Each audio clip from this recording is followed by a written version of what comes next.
नमस्कार all of you. पिछले video lecture में आप जो है वायु परागण के बारे में पढ़ लिए थे। वायु परागण और जल परागण, ठीक है, इसके बारे में जो है आपको पढ़ा दिया गया था। अब जो है आज के वीडियो लेक्चर में आपको बताया जाएगा जंतु परागण के बारे में, ठीक है, जिसे जीवीय परागण भी कहते हैं। जीवी कारक के द्वारा परागण, इससे पहले अजीवी कारक के द्वारा परागण आप पढ़े थे जिसमें वायु और जल था। आज जो है जीवी कारक के द्वारा परागण अर्थात प्राणियों के द्वारा परागण के बारे में पढ़ेंगे, ठीक है। ध्यान दीजिए, अधिकतर पुष्पीय पादप परागण के लिए प्राणियों को परागण कर्मक अर्थात कारक के रूप में उपयोग करते हैं। अधिकतर पुष्पीय पादप परागण के लिए प्राणियों को परागण कर्मक अर्थात एजेंट, परागण कर्मक कारक के रूप में उपयोग करते हैं, ठीक है। कौन किस किस प्राणियों को देखें? मधुमक्खियों को, भौरें, तितलियां, बर, चींटियां, शलभ या कीट, इनका यूज जो है परागण के लिए होता है। इसके अलावा पक्षी में आप देख रहे हैं शकरखोरा, गुंजन तथा चमगादड़ आदि सामान्य परागणीय अभिकर्मक हैं, ठीक है। प्राणियों में कीट पतंग, विशेष रूप से मधुमक्खी प्रधान जीवी परागण कर्मक है, ठीक है। तो आप देख रहे हैं कि अगर कीट पतंग में देखा जाए कि एनिमल हो, प्राणी हो, और कीट पतंग में विशेष रूप से जो प्रधान, ठीक है, बायोटिक पॉलिनेटर है, प्रधान जीवी परागण कर्मक है, उसको क्या कहते हैं? मेन क्या है? मधुमक्खी। मधुमक्खी जो है वह प्रधान जीवी परागण कर्मक है, ठीक है। यहाँ तक कि बड़े नर, ठीक है, यहाँ तक कि बड़े नर जैसे वानर गण के प्राणी, लीमर या लेम्यूर, वृक्षवासी, शाखाचारी, कृंतक, ठीक है, चूहे, ठीक है, यहाँ तक कि सरीसृप वर्ग के, ठीक है, गीको छिपकली, उपवन छिपकली भी कुछ प्रजाति में पादपों के परागण के लिए सक्रिय पाए गए हैं, ठीक है। तो इस तरह से आप देख रहे हैं कि पादपों के परागण में जीव जंतु भाग लेते हैं, ठीक है, पशु पक्षी भाग लेते हैं, छिपकली, उपवन छिपकली, ठीक है, यह भी जो भाग ले रही हैं, कृंतक, चूहे भाग ले रहे हैं। प्रायः प्राणी परागित पादपों के पुष्प एक विशिष्ट प्रजाति के प्राणी के लिए विशेष रूप से अनुकूलित होते हैं, ठीक है। तो आप देखो ध्यान से कि जो प्राणी परागित पादप हैं उनके जो पुष्प हैं एक विशिष्ट प्रजाति के जात के लिए, ठीक है, एक विशिष्ट प्रजाति के प्राणी के लिए विशेष रूप से अनुकूलित होते हैं, ठीक है। तो आप देखें यहाँ पे पादपों के पुष्प जो है एक विशिष्ट प्रजाति के प्राणी के लिए विशेष रूप से अनुकूलित होते हैं। उनके पुष्प जो हैं इस तरह से होते हैं कि केवल उसी प्रजाति के प्राणी ही उसका परागण कर सकते हैं, क्योंकि वह उसी तरह से बने होते हैं। अधिकतर कीट परागित पुष्प बड़े, रंगीन, ठीक है, पूर्ण सुगंध युक्त तथा मकरंद से भरपूर होते हैं, ठीक है। तो आप देख रहे हैं अधिकतर जो कीटों से परागित होने वाले पुष्प होते हैं, ठीक है, वो क्या होते हैं? बड़े होंगे, रंगीन होंगे और उनमें महक होगी, सुगंध रहेगा, ठीक है, और उसमें मकरंद भरा रहेगा, रस भरा रहेगा, ठीक है, मीठा तरल भरा रहेगा। जब पुष्प छोटे होते हैं तब अनेक पुष्प एक पुष्पवृंत में समूहबद्ध होकर अधिक उभर आते हैं, ठीक है। अगर बड़ा पुष्प है तब तो ठीक है, वह बड़ा होगा, रंगीन होगा, सुगंध होगा, मकरंद भरा रहेगा, जिससे कीट उस पर आकर्षित होंगे।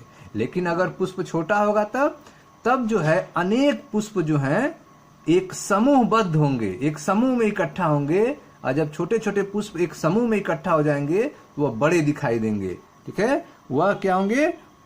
बद्ध होकर, समूहबद्ध होकर अधिक उभार में दिखाई देते हैं, उभार के रूप में आते हैं, जिससे कीट आकर्षित होंगे। प्राणी जो होगा वह रंगों अथवा सुगंध, महक के कारण पुष्पों की ओर आकर्षित होते हैं। तो जो प्राणी हैं, जो कीट पतंगे हैं, वह पुष्प की ओर क्यों जाते हैं? क्योंकि उनमें क्या होता है? एक विशेष रंग के प्रति आकर्षण होता है, उसके महक, सुगंध के प्रति आकर्षण होता है और वह उस पुष्प की तरफ जाते हैं, ठीक है। मक्खियों और बीटलों में परागणित होने वाले पुष्प मलिन गंध स्रावित करते हैं। ठीक है, मक्खी और बीटल जो हैं वह किस पुष्प को परागित करेंगे? जो पुष्प मलिन गंध पैदा करेंगे। ठीक है, क्योंकि यह मलिन गंध पुष्प पैदा इसलिए करते हैं क्योंकि इस पर मक्खी और बीटल जो हैं आकर्षित हों और परागणित करें। मक्खियों और बीटलों पर से परागणित होने वाले पुष्प मलिन गंध स्रावित करते हैं जिससे ये प्राणी आकर्षित होते हैं। तो आप देख रहे हैं कि हर कोई सुगंध नहीं पैदा कर रहा है, जो मक्खियों और बीटल को आकर्षित कर रहा है वो मलिन गंध पैदा कर रहा है वो पुष्प, और उसकी तरफ यह मक्खी और बीटल आकर्षित हो रहे हैं। प्राणियों से भेंट जारी रखने के लिए पौधों को कुछ लाभ या पारितोषिक उपलब्ध कराना होता है। ठीक है, प्राणियों से भेंट जारी रखने के लिए पुष्पों को क्या देना पड़ता है? कुछ लाभ या पारितोषिक उपलब्ध कराना पड़ता है। बार बार प्राणी जो है फूल पे आता रहे, इसके लिए फूल को क्या करना पड़ेगा? कुछ उसको इनाम देना पड़ेगा। इसके लिए वो क्या देते हैं? उसको मकरंद देते हैं, नेक्टर देते हैं। ठीक है, मकरंद। ठीक है, मकरंद और परागकण, मकरंद और परागकण फूलों द्वारा प्रदत्त आम पारितोषिक है। ठीक है, तो प्राणियों को क्या मिलता है? मकरंद मिलता है और परागकण मिलता है। इसीलिए वह बार बार जो है वह फूल पे आते हैं और परागण की क्रिया करते हैं। इन पारितोषिकों को पाने के लिए प्राणी आगंतुकों को परागकोश तथा वर्तिकाग्र के संपर्क में आना पड़ता है। ठीक है, मकरंद और परागकण को पाने के लिए प्राणी जो है आते हैं और जिसके कारण परागकोश तथा वर्तिकाग्र के संपर्क होता है, संपर्क में आना पड़ता है। ठीक है, कैसे संपर्क में होंगे? प्राणी के शरीर पर पराग कणों का एक आवरण सा चढ़ जाता है। ठीक है, प्राणी जो आएगा, कीट पतंगा जो आएगा, उसके शरीर पर पराग कण क्या होंगे? चिपक जाते हैं।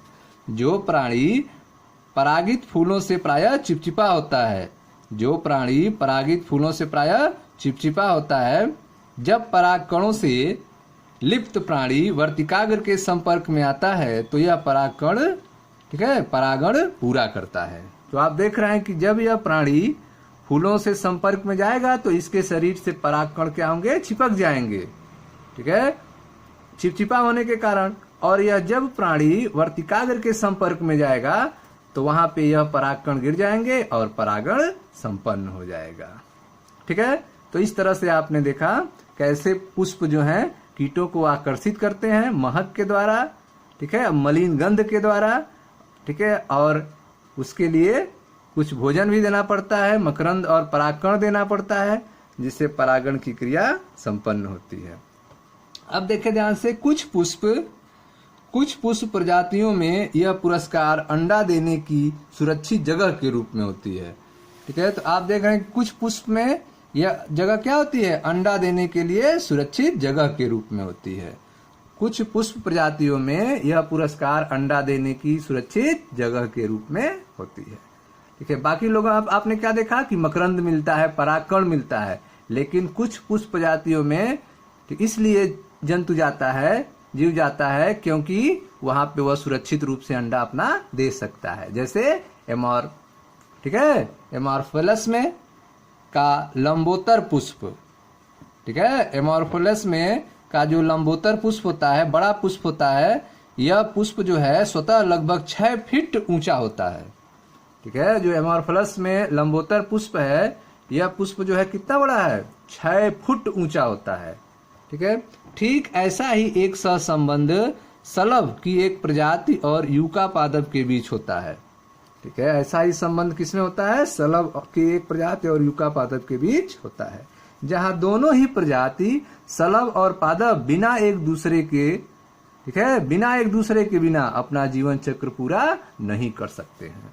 तो आप देख रहे हैं कि यूका पादप और सलभ एक दूसरे से जुड़े हुए हैं, बिना एक दूसरे के उनका जीवन चक्र कंप्लीट नहीं होगा। ठीक है, क्यों? इसमें सलभ अपने अंडे पुष्प के अंडाशय के कोष्ठक में देता है। ठीक है, तो आप देख रहे हैं जो सलभ है वो अपने अंडे कहाँ देता है? अपने अंडे जो है वो पुष्प के अंडाशय के कोष्ठक में देता है, जबकि इसके बदले में वह सलभ द्वारा परागित होता है। ठीक है, जब वो अंडे देगा तो उसमें जाएगा जिससे शलभ क्या होगा, परागित होगा। शलभ का लार्वा अंडे से बाहर तब आता है जब बीज विकसित होना प्रारंभ होता है। ठीक है, शलभ का लार्वा जो है अंडे से बाहर तब आता है जब बीज विकसित होना प्रारंभ होता है। जब निषेचन हो, जब जो है वो पहुंच जाएगा, निषेचन हो जाएगा, लास्ट में जब बीज बनने लगेगा तब जो है लार्वा उसका बाहर आएगा। तो इस तरह से आप देख रहे हैं कि यहाँ पर शलभ और पादप एक दूसरे से कनेक्टेड हैं, एक दूसरे के बिना उनका जीवन चक्र कंप्लीट नहीं हो रहा है। ठीक है, क्यों न आप निम्नलिखित पादपों या कोई भी जो उपलब्ध हो के पुष्पों का अवलोकन करें।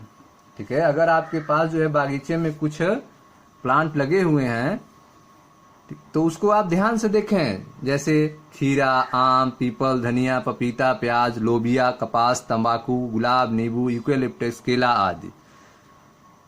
इन पुष्पों को आप देखें ध्यान से। तो इन पुष्पों को आप देखें, यह पता करने की कोशिश करें कि इन पुष्पों के पास कौन से प्राणी आते हैं। इन प्लांट को आप, इनके फूल को देखें और यह पता करें कि इन पुष्पों के पास कौन कौन से प्राणी आते हैं।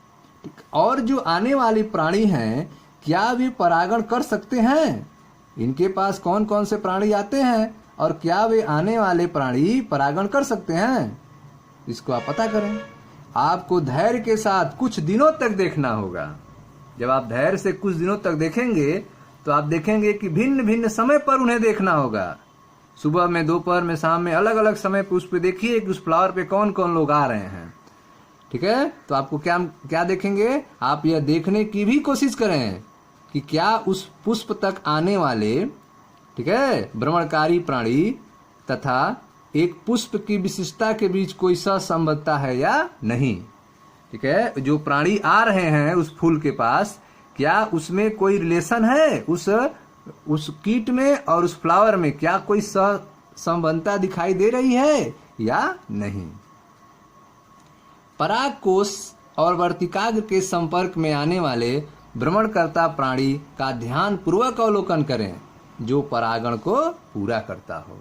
ठीक है, तो ऐसे प्राणी को आप ध्यान पूर्वक देखें जो परागण को पूरा करता हो। बहुत सारे कीट या भ्रमणकर्ता बिना परागण किए, ठीक है, तो आप देखेंगे कि बहुत सारे कीट ऐसे रहेंगे या भ्रमणकर्ता घूमने वाले ऐसे रहेंगे कि जो बिना परागण किए पराग या मकरंद का भक्षण कर लेते हैं। ठीक है, बिना वो परागण किए पराग और मकरंद को भक्षित कर लेते हैं। ठीक है, उसको ले लेते हैं। ऐसे आगंतुकों को या भ्रमणकारियों को पराग, मकरंद, दस्यु के रूप में संदर्भित किया जाता है। ठीक है, जो आए परागण नहीं किए लेकिन पराग और मकरंद को चुरा कर ले गए, ऐसे लोग क्या कहेंगे, ऐसे लोगों को मकरंद दस्यु कहेंगे, मकरंद चुराने वाले डाकू कहेंगे, इनको पराग डाकू कहेंगे।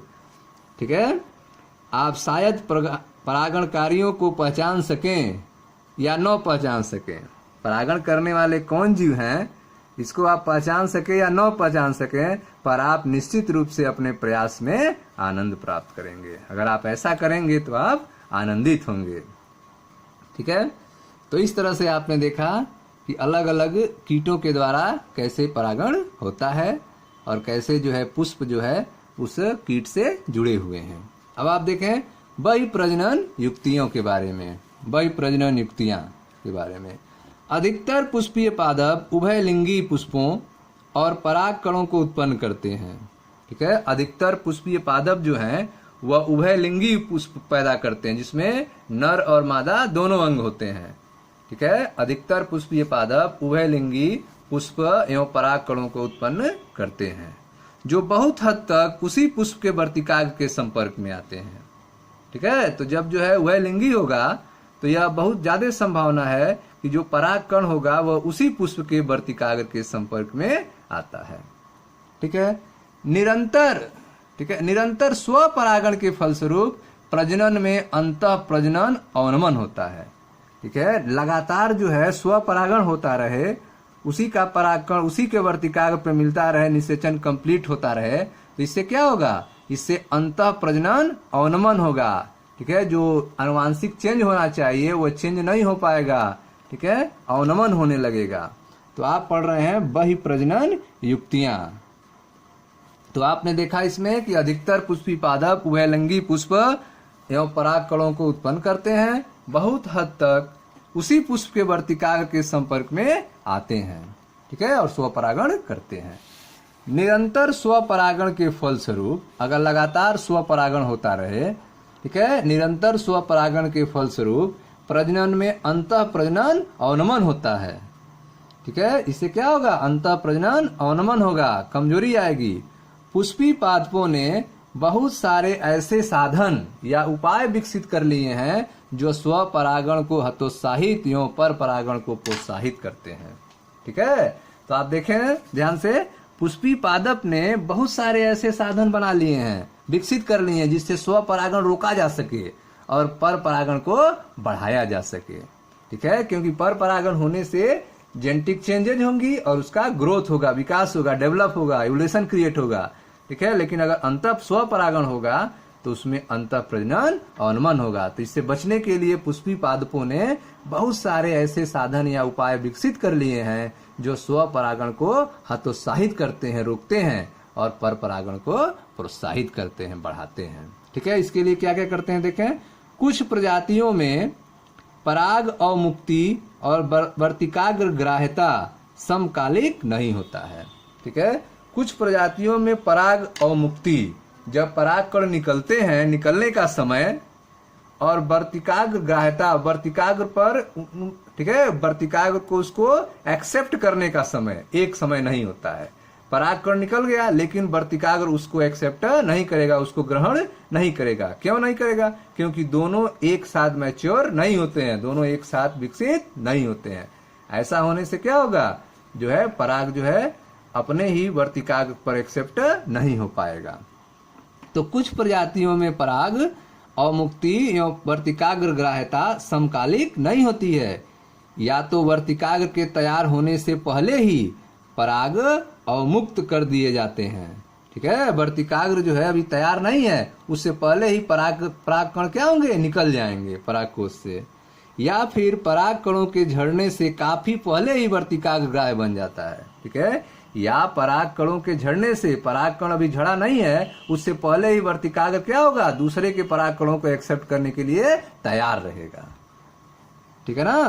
तो ये क्या हुआ? अलग अलग टाइम पे, ठीक है, वह समकालिक नहीं है, समान समय पर नहीं दोनों विकसित हो रहे हैं, अलग अलग समय पे विकसित हो रहे हैं, तब जो है ऐसा हो रहा है। तो आपने देखा है कुछ प्रजातियों में पराग अवमुक्ति और पराग वर्तिकाग्र ग्राह्यता समकालिक नहीं होती है, एक टाइम पीरियड पर नहीं होती है। या तो वर्तिकाग्र के तैयार होने से पहले ही पराग अवमुक्त कर दिए जाते हैं, या फिर परागों के झड़ने से काफी पहले ही वर्तिकाग्र ग्राह्य बन जाता है, ठीक। कुछ प्रजातियों में पराग कोश एवं वर्तिकाग्र भिन्न स्थानों पर स्थित होते हैं, ठीक है। अगर कुछ प्रजातियों में देखा जाए तो पराग कोश अलग जगह रहेगा और वर्तिकाग्र अलग जगह रहेगा, ठीक है, जिससे उसी पादप के पराग वर्तिकाग्र के संपर्क में नहीं आ पाते हैं, ठीक है। ऐसा होने से क्या होगा? उसी पौधे का जो पराग कण होगा वो वर्तिकाग्र के संपर्क में नहीं आ पाएगा। क्यों? क्योंकि पराग कोश और वर्तिकाग्र जो हैं अलग अलग स्थानों पर स्थित हैं। दोनों ही युक्तियां, जो पहले वाला पढ़ा आपने और यह युक्ति, दोनों ही युक्तियां स्वयुग्मन रोकती हैं। दोनों युक्तियां क्या करती हैं? स्वपरागण रोकती हैं, ठीक है। अंतः प्रजनन रोकने का तीसरा साधन क्या है? स्व असमंजस्य है, ठीक है। तो तीसरा जो है अंतः प्रजनन न होने पाए, इसको रोकने का तीसरा साधन क्या है? स्व असमंजस्य। यह क्या है? देखें ध्यान से, यह एक वंशानुगत प्रक्रम है। यह कैसा प्रक्रम है? यह वंशानुगत प्रक्रम है तथा स्वपरागण रोकने का उपाय है। यह एक वंशानुगत प्रक्रम है और स्वपरागण रोकने का उपाय है। यह एक वंशानुगत प्रक्रम तथा स्वपरागण रोकने का उपाय है। कैसे होता है? यह देखें, उसी पुष्प या उसी पादप के अन्य पुष्प से जहां बीजांड के निषेचन को पराग अंकुरण या स्त्री केसर में पराग नलिका वृद्धि को रोका जाता है, ठीक है। तो आप देख रहे हैं उसी पुष्प या उसी पादप के अन्य पुष्प से, उसी पुष्प या उसी पादप के अन्य पुष्प से जहां बीजांड के निषेचन को पराग अंकुरण या स्त्री केसर में पराग नलिका पराग नलिका वृद्धि को रोका जाता है। तो आप देख रहे हैं कि निषेचन न होने पाए, पराग जो है अंकुरित न होने पाए। क्या जब पराग अंकुरित नहीं हो पाएगा तो पराग नली उसमें नहीं बन पाएगी, ठीक है, और वह जो है निषेचन नहीं हो पाएगा। ठीक है, तो इसमें कैसे किया जाता है कि पराग को अंकुरित होने नहीं दिया जाता है, उसको रोक दिया जाता है। जब उसी प्लांट का वह पराग हो तो उसको वर्तिकाग्र पर अंकुरित नहीं होने दिया जाता है, पराग नलिका बनने नहीं दिया जाता है। उसी पुष्प या उसी पादप के अन्य पुष्प से जहां बीजांड के निषेचन को पराग अंकुरण या स्त्री केसर में पराग नलिका वृद्धि को रोका जाता है। स्वपरागण को रोकने के लिए एक अन्य साधन है एक लिंगी पुष्पों का उत्पादन। ठीक है, स्वपरागण रोकने का एक अलग साधन क्या है? एक लिंगी पुष्पों का उत्पादन। अगर एक ही पौधे पर नर और मादा दोनों ही पुष्प उपलब्ध हों, ठीक है, एक ही पौधे पर नर और मादा दोनों पुष्प उपलब्ध हों, जैसे किसमें होता है? अरण्य में होता है, मक्का में होता है, ठीक है, उभय लिंगाश्रयी। यह स्वपरागण को रोकता है, न कि सजात पुष्पी परागण को। एक ही पौधे पर नर फ्लावर भी है, ठीक है, नर फूल भी है और मादा फूल भी है, तो इससे क्या होगा? इससे जो है स्वपरागण रुक जाएगा, क्योंकि दोनों अलग अलग फूल हैं, अलग अलग हैं, लेकिन सजात पुष्पी परागण नहीं रुक पाएगा। ठीक है, एक फ्लावर का परागकण उसी पौधे के दूसरे फ्लावर पर वर्तिकाग्र पर पहुंच सकता है, तो सजात पुष्पी परागण नहीं रुक पाएगा, लेकिन स्वपरागण रुक जाएगा, क्योंकि फ्लावर क्या है? अलग अलग है। तो यह एक तरीका है। अन्य बहुत सारी प्रजातियों जैसे पपीता में नर और मादा पुष्प भिन्न भिन्न पाद पर होते हैं, अलग अलग उनका पौधा होता है, ठीक है, अर्थात प्रत्येक पादप या तो मादा होता है या नर होता है, अर्थात एक लिंगाश्रयी होता है। यह परिस्थिति स्वपरागण तथा सजात पुष्पी परागण दोनों को अवरोधित करता है। ठीक है, जब अलग अलग प्लांट रहेंगे, जैसे पपीता में नर पौधा अलग होगा, मादा पौधा अलग होगा, तो इसमें क्या होगा? वह एक लिंगाश्रयी कहलाएगा, और इस परिस्थिति में स्वपरागण भी नहीं हो पाएगा और सजात पुष्पी परागण दोनों रुकेगा। ठीक है, इस तरह से दोनों रुक जाएगा। तो यह आपने देखा कि जो है स्वपरागण रोकने के लिए पौधे जो हैं अलग अलग तरीके अपना रहे हैं, जिसमें आपने 3-4 तरीकों के बारे में पढ़ा। अब आप देखो पराग स्त्री केसर संकर्षण पारस्परिक क्रिया। पराग जो है, परागकण जो है वर्तिकाग्र पर पहुंच चुका है, और कैसे जो है वर्तिकाग्र जो है पराग कणों से बात करेगा, केमिकल संदेशों से बात करेगा, ठीक है, और जब संदेश सही रहेंगे तभी जो है पराग कण जो है अंकुरित होगा, पराग नलिका बनेगी। ठीक है, अगर वह दूसरे प्लांट का होगा या फिर सही नहीं होगा तो वह पराग जो है अंकुरित नहीं होने पाएगा। ठीक है, तो कौन सुयोग्य है, कौन अयोग्य है, ठीक है, कैसे जो है वर्तिकाग्र जो है स्त्री केसर कैसे बात करता है केमिकल माध्यम से, इसके बारे में आपको जानना है। इसको कहते हैं पराग स्त्री केसर संकर्षण, ठीक है, संकर्षण पारस्परिक क्रिया। देखिए ध्यान से, परागकण बिल्कुल सही प्रकार के परागकणों का स्थानांतरण सुनिश्चित नहीं करता है। परागण जो है वह बिल्कुल सही प्रकार के परागकणों का स्थानांतरण सुनिश्चित नहीं करता है। परागण के माध्यम से सही तरीके का परागकण जो है पहुंच जाए, यह कोई गारंटी नहीं है। ठीक उसी प्रजाति का सुयोग्य पराग वर्तिकाग्र तक पहुंचे, ठीक है, तो उसी प्रजाति का जो सबसे सुयोग्य पराग है वह वर्तिकाग्र पहुंचे, यह कोई गारंटी नहीं है। ठीक है, तो परागण बिल्कुल सही प्रकार के परागकणों का स्थानांतरण सुनिश्चित नहीं करता है। ठीक है, अर्थात ठीक उसी प्रजाति का सुयोग्य पराग वर्तिकाग्र तक पहुंचे, यह कोई गारंटी इसकी नहीं है। प्रायः गलत प्रकार के पराग भी उसी वर्तिकाग्र पर आ पड़ते हैं।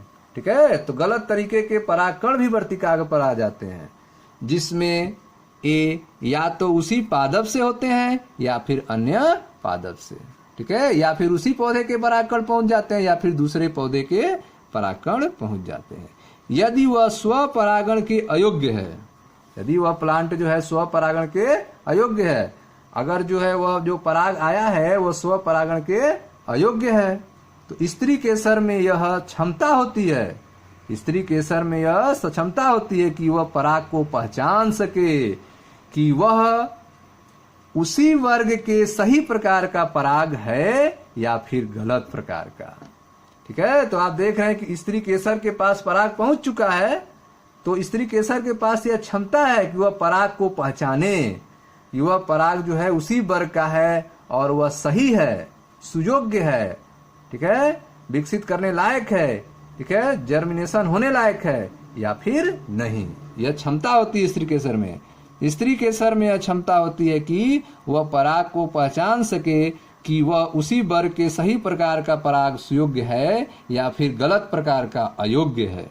ठीक है, यदि पराग सही प्रकार का होता है तो स्त्री केसर उसे स्वीकार कर लेता है। ठीक है, अगर पराग सही है तो स्त्री केसर उसको स्वीकार कर लेगा और उसमें पराग नलिका बनने लगेगी। ठीक है, तथा परागण पश्च घटनाओं के लिए प्रोत्साहित करती है जो कि निषेचन की ओर बढ़ता है। ठीक है, और यदि पराग गलत प्रकार का होता है तो स्त्री केसर वर्तिकाग्र पर पराग अंकुरण या वर्तिका में पराग नलिका वृद्धि रोककर पराग को अस्वीकार कर देता है। ठीक है, तो आप देख रहे हैं अगर पराग जो है गलत प्रकार है तो स्त्री केसर वर्तिकाग्र पर ही पराग के अंकुरण को रोक देगा, नलिका की वृद्धि को रोक देगा और उसे अस्वीकार कर देगा।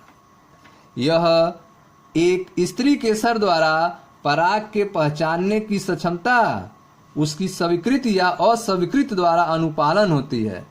ठीक है, तो आप देख रहे हैं एक स्त्री केसर के द्वारा पराग क्या करती है, पराग को वह पहचानती है, पहचानने के बाद उसको स्वीकार करती है या फिर अस्वीकार करती है।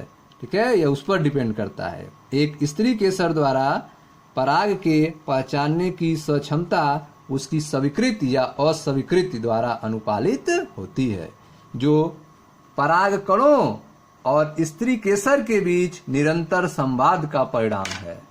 ठीक है, तो यह क्रिया कैसे होती है, यह जो है पराग कणों और स्त्री केसर के बीच निरंतर संवाद होता है, केमिकल एक्सचेंज होता है। अगर वह सही तरीका है तब जो है पराग अंकुरित होगा, नहीं तो नहीं होगा। यह कैसे होता है, केमिकल्स के द्वारा होता है, रसायन के द्वारा होता है। इस संवाद की मध्यस्थता स्त्री केसर